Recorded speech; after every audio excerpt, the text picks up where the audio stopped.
Old Indian Legends by Zitkala Sa.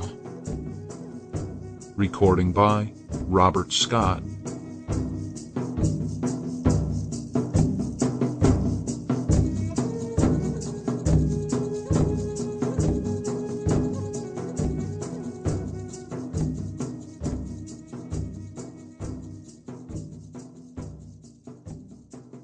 Section 1. Iktomi and the Ducks.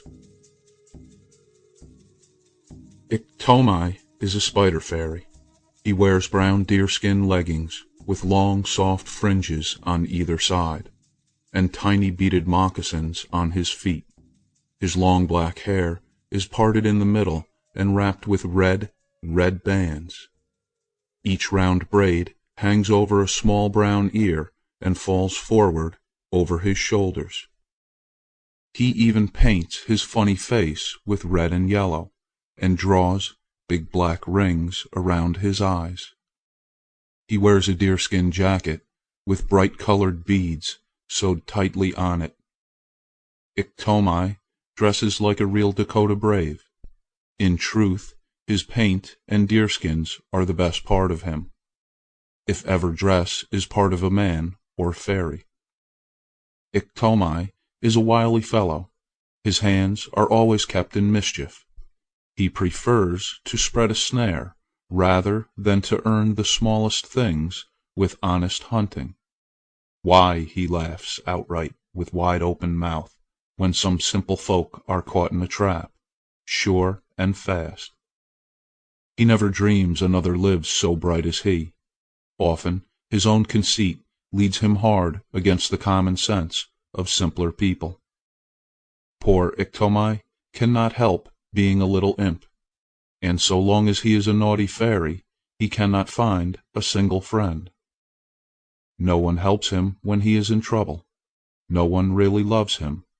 Those who come to admire his handsome beaded jacket and long fringed leggings soon go away sick and tired of his vain words and heartless laughter. Thus Iktomi lives alone in a cone-shaped wigwam upon the plain. One day he sat hungry within his teepee. Suddenly he rushed out, dragging after him his blanket. Quickly spreading it on the ground, he tore up dry tall grass with both hands and tossed it fast into the blanket. Tying all the four corners together in a knot, he drew the light bundle of grass over his shoulder. Snatching up a slender willow stick with his free left hand, he started off with a hop and a leap. From side to side bounced the bundle on his back as he ran light-footed over the uneven ground. Soon he came to the edge of the great level land. On the hilltop he paused for breath. With wicked smacks of his dry parched lips, as if tasting some tender meat, he looked straight into space toward the marshy river bottom. With a thin palm shading his eyes from the western sun, he peered far away into the lowlands, munching his own cheeks all the while. "Aha!" grunted he, satisfied with what he saw. A group of wild ducks were dancing and feasting in the marshes. With wings outspread tip to tip, they moved up and down in a large circle. Within the ring, around a small drum, sat the chosen singers, nodding their heads and blinking their eyes.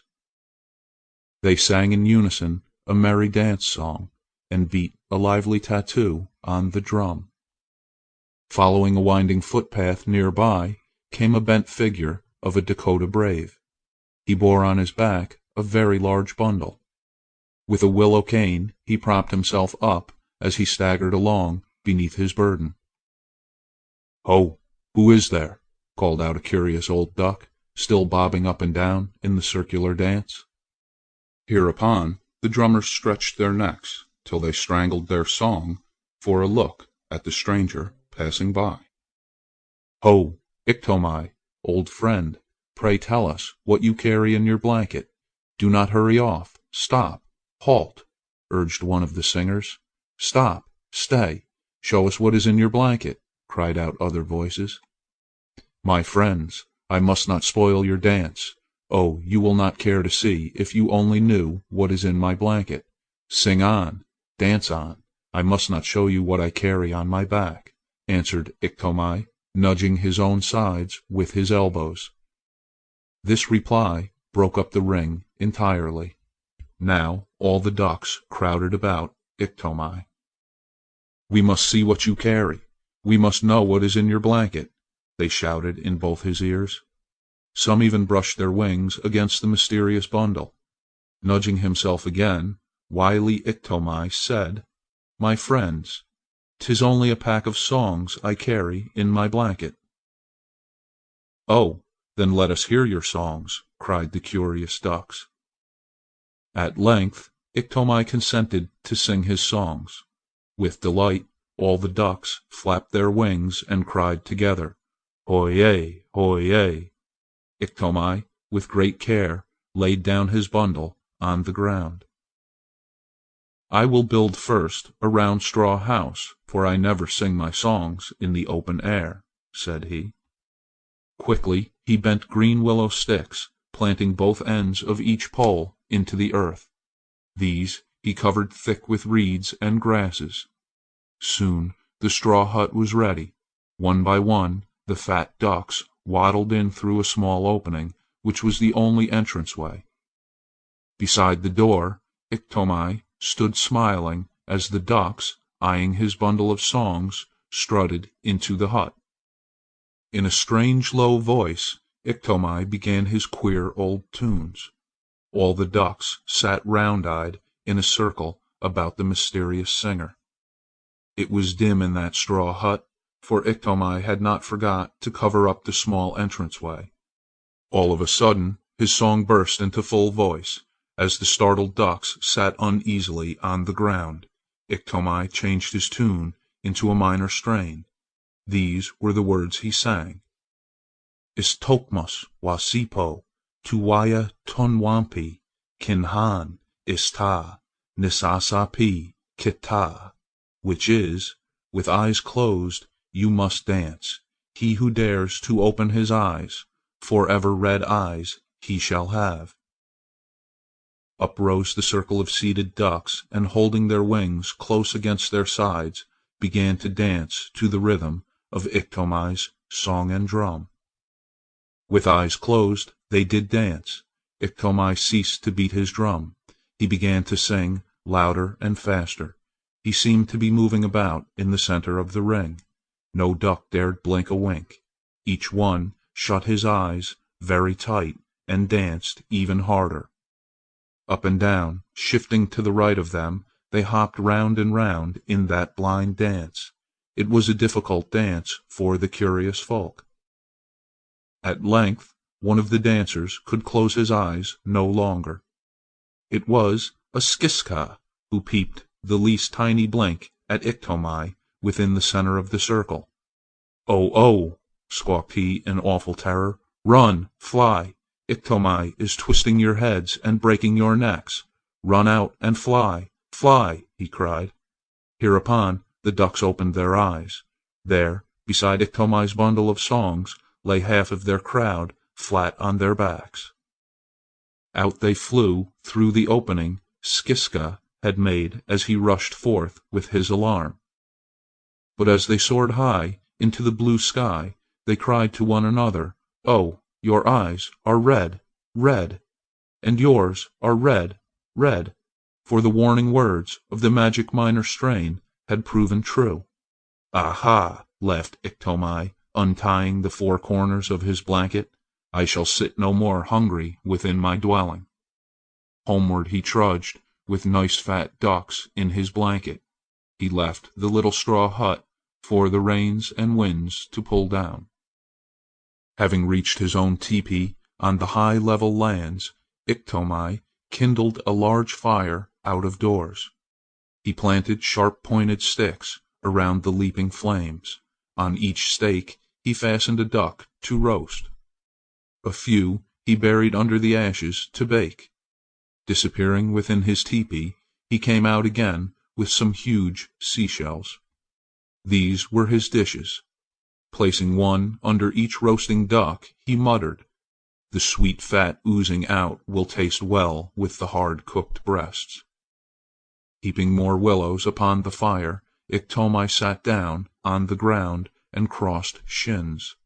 A long chin between his knees pointed toward the red flames, while his eyes were on the browning ducks. Just above his ankles he clasped and unclasped his long bony fingers. Now and then he sniffed impatiently the savory odor. The brisk wind which stirred the fire also played with a squeaky old tree beside Iktomi's wigwam. From side to side the tree was swaying and crying in an old man's voice, "Help! I'll break! I'll fall!" Iktomi shrugged his great shoulders, but did not once take his eyes from the ducks. The dripping of amber oil into pearly dishes, drop by drop, pleased his hungry eyes. Still the old tree man called for help. "What sound is it that makes my ear ache?" exclaimed Iktomi, holding a hand to his ear. He rose and looked around. The squeaking came from the tree. Then he began climbing the tree to find the disagreeable sound. He placed his foot right on a cracked limb without seeing it. Just then a whiff of wind came rushing by and pressed together the broken edges. There, in a strong wooden hand, Iktomi's foot was caught. "Oh, my foot is crushed!" he howled like a coward. In vain he pulled and puffed to free himself. While sitting a prisoner on the tree, he spied, through his tears, a pack of gray wolves roaming over the level lands. Waving his hands toward them, he called in his loudest voice, "Gray wolves, don't you come here! I'm caught fast in the tree, so that my duck feast is getting cold. Don't you come to eat up my meal!"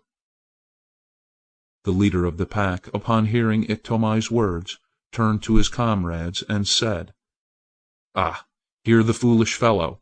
He says he has a duck feast to be eaten. Let us hurry there for our share." Away bounded the wolves toward Iktomi's lodge. From the tree Iktomi watched the hungry wolves eat up his nicely browned fat ducks. His foot pained him more and more.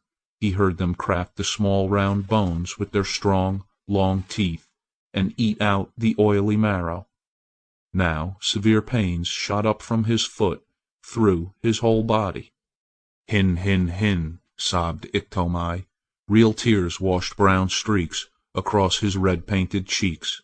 Smacking their lips, the wolves began to leave the place, when Iktomi cried out like a pouting child, "At least you have left my baking under the ashes." "Ho! Po!" shouted the mischievous wolves. "He says more ducks are to be found under the ashes. Come, let us have our fill this once." Running back to the dead fire, they pawed out the ducks with such rude haste that a cloud of ashes rose like gray smoke over them. "Hin, hin, hin!" moaned Iktomi, when the wolves had scampered off. All too late the sturdy breeze returned, and passing by, pulled apart the broken edges of the tree. Iktomi was released, but alas, he had no duck feast. Section 2. Iktomi's Blanket. Alone within his teepee sat Iktomi. The sun was but a hand's breadth from the western edge of land. Sample complete. Ready to continue?